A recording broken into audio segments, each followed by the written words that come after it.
Maafisa wa polisi katika kaunti hiyo hiyo ya Vihiga wameanzisha msako wa magenge ya wahalifu kufuatia shambulizi lililoacha watu 8 wa familia moja na majeraha katika kijiji cha Surumbi.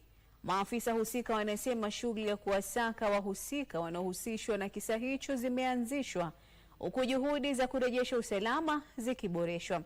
Kamanda wa polisi wa kaunti ndogo ya Mbale, Ben Barasa, anasema mshukiwa mmoja aliuawa na umati uliokuwa na ghadhabu wakati wa shambulizi hilo, huku wengine 2 wakitoroka.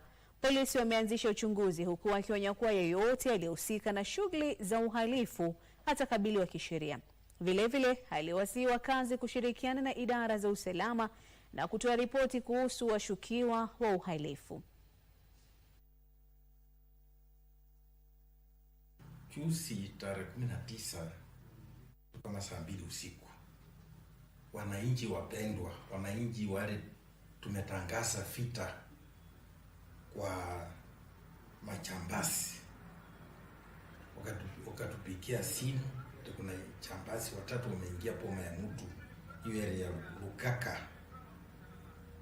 Usainia.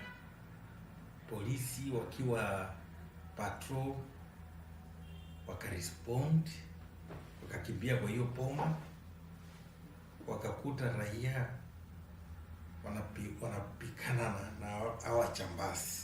Ni pongezi kwa wananchi, uhusiano yao na sisi polisi kwa jumla.